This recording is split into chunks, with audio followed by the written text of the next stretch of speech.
Buenas tardes, yo soy el doctor Juan Manuel Montes de Oca Beltrán y hoy vamos a hablar sobre enfermedad por reflujo gastroesofágico. La enfermedad por reflujo gastroesofágico o herpes se debe al ascenso del contenido gástrico o gastroduodenal por arriba de la unión gastroesofágica, el cual causa síntomas y o lesiones esofágicas que llegan a afectar la salud y la calidad de vida de los individuos que la presentan.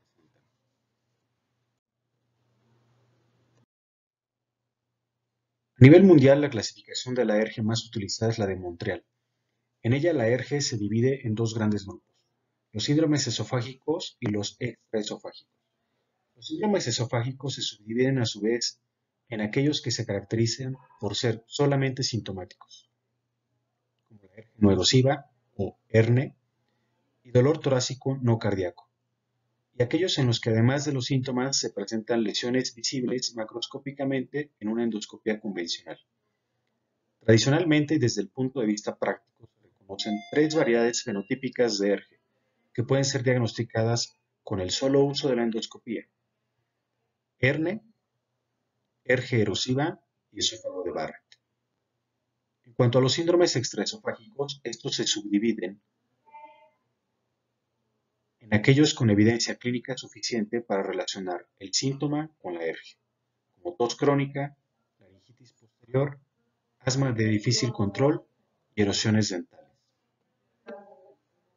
Y en aquellos en los que no se ha logrado apoyar entre la ERGE y el síntoma, como faringitis, sinusitis, otitis media recurrente y fibrosis pulmonar.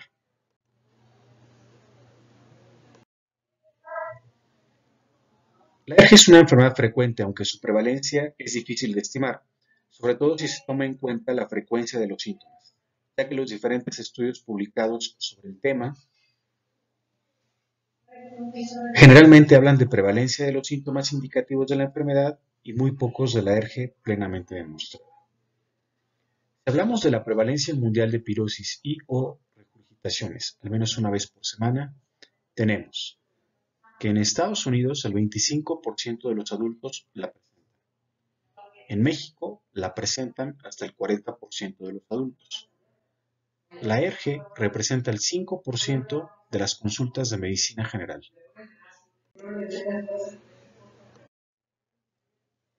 Son factores de riesgo para el desarrollo de la ERGE la herencia, el sobrepeso, la obesidad central, el tabaquismo, alcohol y el embarazo entre los más importantes. No deben confundirse con los factores que favorecen o exacerban el reflujo gastroesofágico, como grasas, chocolate, café, alcohol, aunque la evidencia es bastante pobre hasta controversial, por lo que debe individualizarse para cada paciente. El Helicobacter pylori no participa en la fisiopatología de la ERGE de manera directa, por lo que su erradicación no debe ser considerada como parte del tratamiento de la ERGE.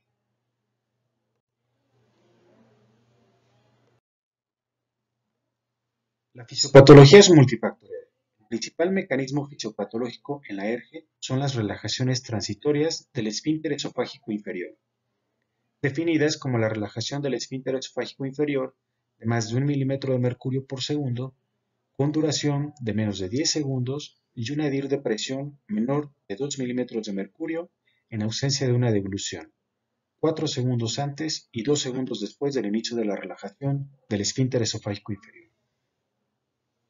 Otros mecanismos que participan en la ERGE son los trastornos en el aclaramiento esofágico, sea mecánico, por peristalsis o la gravedad de la tierra, o químico, por la saliva. Alteraciones en la barrera antirreflujo, como la hernia hiatal o la presión disminuida del esfínter esofágico inferior, un vaciamiento gástrico retrasado e incluso el reflujo duodenogástrico. En cuanto a la fisiopatología de las manifestaciones extraesofágicas, se basa en el daño directo del ácido sobre la mucosa faríngea, posibles episodios de microbroncoaspiración también.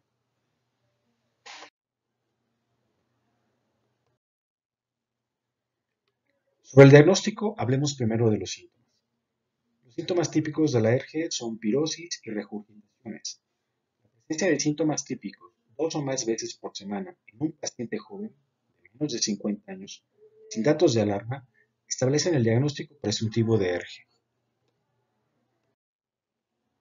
En estos pacientes se recomienda una prueba terapéutica con inhibidores de la bomba de protones.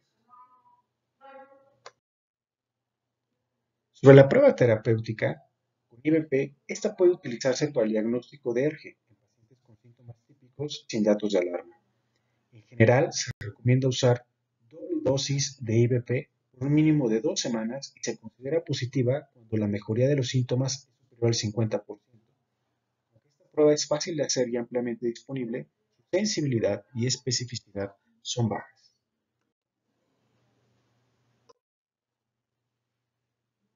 La endoscopia es útil para la detección de las complicaciones de la ERGE, como esofagitis, estenosis, esófago de Barrett y adenocarcinoma. Por lo tanto, está indicada en los casos de ERGE de más de 5 años de evolución o ERGE refractaria, en pacientes con signos de alarma como disfagia, hemorragia digestiva, dolor torácico y pérdida de peso no buscada, así como en aquellos pacientes con factores de riesgo para esófago de Barrett y en los casos con sospecha de esofagitis eosinofílica. Para clasificar las erosiones en el esófago se utiliza la clasificación de Los Ángeles. Grado A, una o más de una ruptura mucosa con menos de 5 milímetros sin pasar los pliegues. Grado B, una o más de una ruptura mucosa de más de 5 milímetros sin pasar los pliegues. Grado C, una o más rupturas mucosas que pasan pliegues e involucran menos del 75% de la circunferencia del esófago. Grado D, una o más rupturas mucosas que involucran al menos el 75% de la circunferencia del esófago.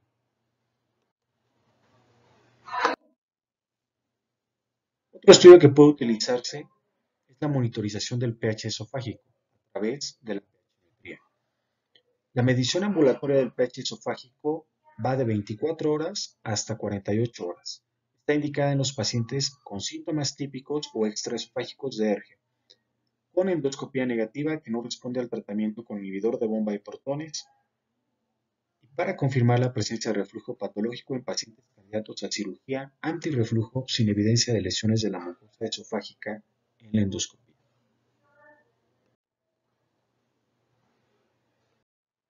Otro estudio que puede utilizarse es la manometría esofágica. Esta debe realizarse rutinariamente en la evaluación preoperatoria de los pacientes candidatos a cirugía antirreflujo, con el objetivo de descartar alteraciones graves en la motilidad esofágica, como atalasia y esclerodermia. Es muy útil hacer la manometría por impedancia. Esta permite ver la contractilidad de todo el esófago en forma simultánea, por lo que los patrones de contractilidad se reconocen más fácilmente. Permite distinguir la rumiación de la regurgitación asociada a ERGE y detecta los eructos supragástricos excesivos asociados a ERGE.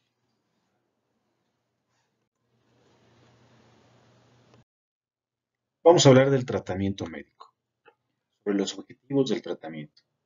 El tratamiento de la ERGE debe individualizarse y debe orientarse a la presentación clínica de la enfermedad y a la intensidad de los síntomas. La variante no erosiva, con síntomas típicos, el objetivo será el control de los síntomas. La variante erosiva, el objetivo será la cicatrización de las erosiones y evitar el desarrollo de complicaciones. En los pacientes con esófago de Barrett, el objetivo será evitar la progresión a displasia y adenocarcinoma. En los pacientes con ERGE atípico, tos, asma, laringitis, el objetivo será el control de los síntomas y evitar el desarrollo de complicaciones, siempre y cuando exista evidencia que asocie los síntomas laringios con ERGE.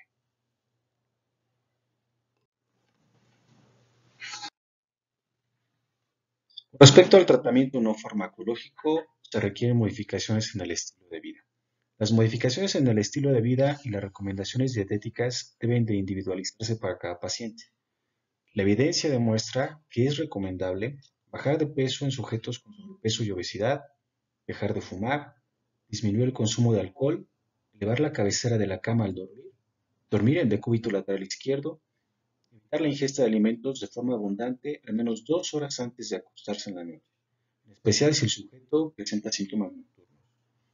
No hay evidencia para recomendar de forma generalizada la eliminación de alimentos que aparentemente pueden desencadenar síntomas de reflujo, como por ejemplo comida condimentada, frutas cítricas, alimentos con alto contenido de grasa, productos con cafeína y las bebidas carbonatadas. Si el paciente identifica que alguno de estos alimentos está asociado a sus síntomas se pueden beneficiar al evitar su consumo.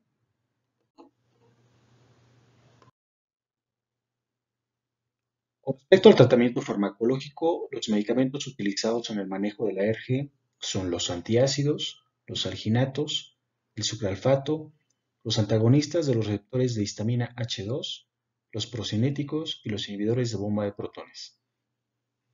Los antiácidos y los alginatos se recomiendan para el alivio sintomático. Sin embargo, no contribuyen a la cicatrización de las erosiones ni evitan el desarrollo de complicaciones. No hay evidencia que apoye su uso crónico. Sobre los antagonistas de los receptores de histamina H2, estos no deben ser utilizados como tratamiento en primera línea y son auxiliares en el manejo con los inhibidores de bomba de protones. Pueden ser utilizados en casos de alergia con síntomas típicos y esporádicos. Se recomienda que se utilicen solo por periodos cortos. Con respecto al sucralfato, no existe evidencia para su recomendación en el tratamiento de la enfermedad por reflujo gastroesofágico. Con respecto a los procinéticos, estos medicamentos no deben ser utilizados como tratamiento único en el manejo de la alergia cuando existan síntomas que indican alteraciones en el vaciamiento gástrico. Los procinéticos se pueden emplear en combinación con los inhibidores de bomba de protones. Con respecto a los inhibidores de bomba de protones, estos son los medicamentos de primera elección para el tratamiento de la enfermedad por reflujo gastroesofágico en todas sus formas clínicas, ya que proporcionan un mayor alivio sintomático y más rápido, así como mayores porcentajes de cicatrización cuando son comparados con el placebo, los antiácidos o los antagonistas de los receptores de histamina. En la actualidad existen varios inhibidores de bomba de protones y todos ellos prescritos en forma adecuada son eficaces.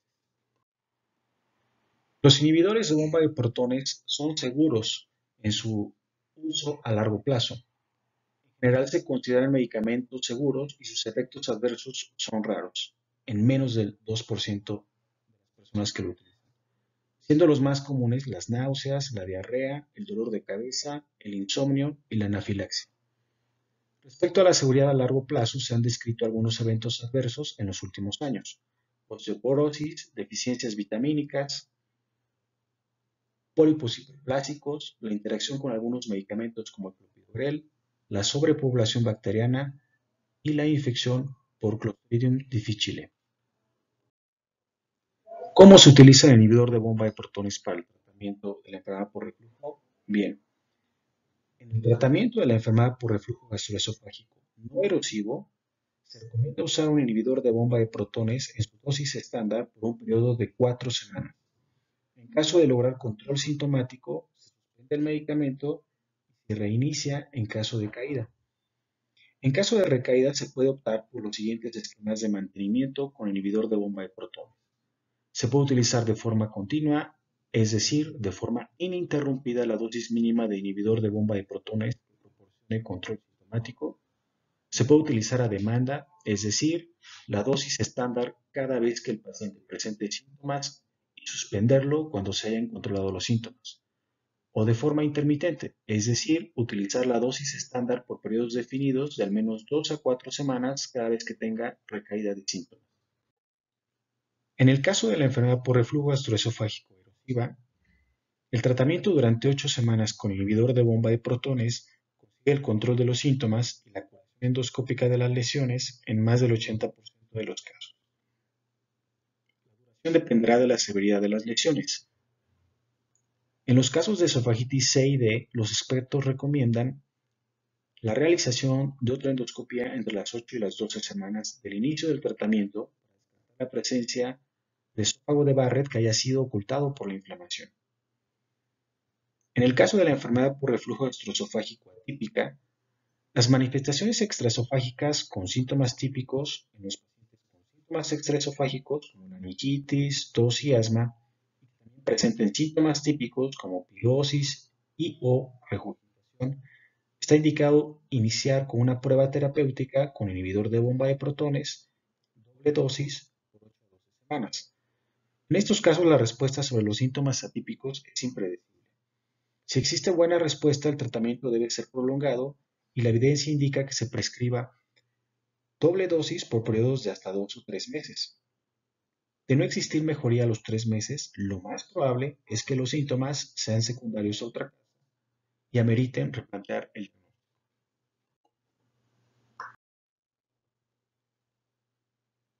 Una situación especial se presenta en el tratamiento de los pacientes con esófago de Barrett.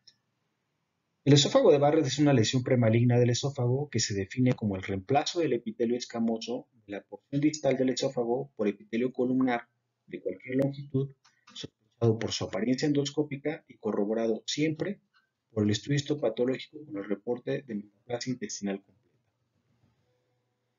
La ERG es el factor patogénico más importante para el desarrollo de esófago de Barrett. Su prevalencia en pacientes con ERG oscila entre el 10 y el 15%. Existen factores adicionales como la raza, la edad, el género masculino, el tabaquismo, la obesidad, la presencia de hernia yatal, entre otros, que también pueden desempeñar un papel importante.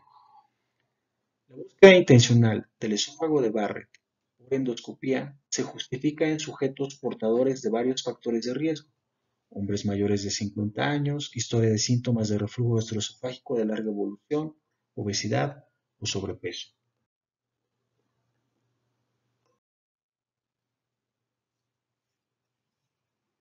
A pesar de que en el momento actual no se cuenta con suficiente evidencia para apoyar el tratamiento médico o quirúrgico como estrategia para prevenir la progresión neoplásica del esófago de Barrett, los inhibidores de bomba de protones deben ser utilizados para controlar los síntomas de reflujo, preferentemente en un esquema de toma continua. Las estrategias recomendadas para la vigilancia endoscópica son las siguientes. En el esófago de Barrett sin displasia se recomienda la vigilancia endoscópica con biopsia en el primer año, y si el paciente continúa sin displasia se debe realizar endoscopia con biopsia cada 5 años. En esófago de Barrett con displasia de bajo grado se debe realizar una endoscopia con biopsia dirigida al sitio de displasia cada 6 meses. Después de 2 años consecutivos sin displasia, se regresa al esquema de endoscopia sin displasia. En el esófago de Barrett con displasia de alto grado, la recomendación es realizar una resección endoscópica o quirúrgica sobre la base de la disponibilidad de recursos y de endoscopistas entrenados o cirujanos expertos. Si no es candidato o no acepta la resección, se debe realizar endoscopia con biopsia cada 3 meses. La recomendación actual del tratamiento endoscópico del esófago de Barrett es la resección endoscópica de la mucosa de las lesiones visibles o la ablación con radiofrecuencia del esófago de Barrett residual para evitar lesiones metacrónicas o neoplasia recurrente, así como el seguimiento de los pacientes con vigilancia endoscópica.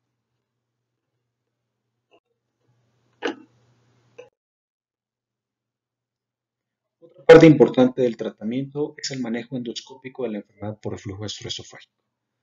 Esta la vamos a dividir en dos.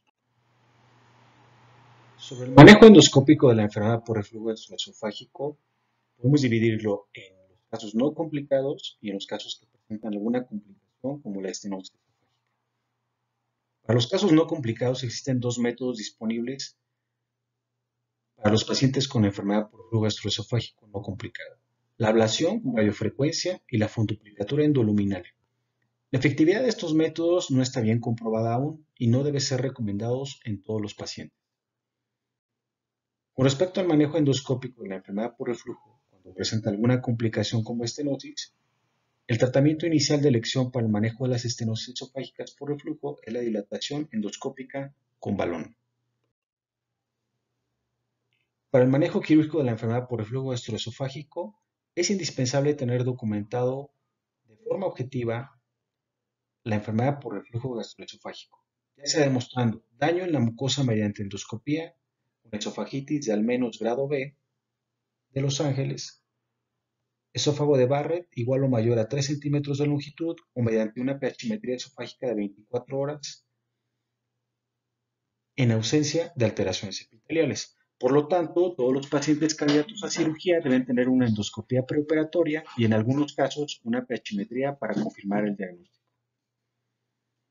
Las indicaciones para el tratamiento quirúrgico se dan en los siguientes casos: en pacientes que presentan disminución de la calidad de vida, síntomas persistentes que le causan problemas, progresión de la enfermedad a pesar de la terapia adecuada con inhibidor de bomba de protones. En pacientes con buena respuesta a los inhibidores de bomba de protones, dependientes de inhibidor de bomba de protones y una calidad de vida aceptable, se consideran para la cirugía si el paciente lo desea.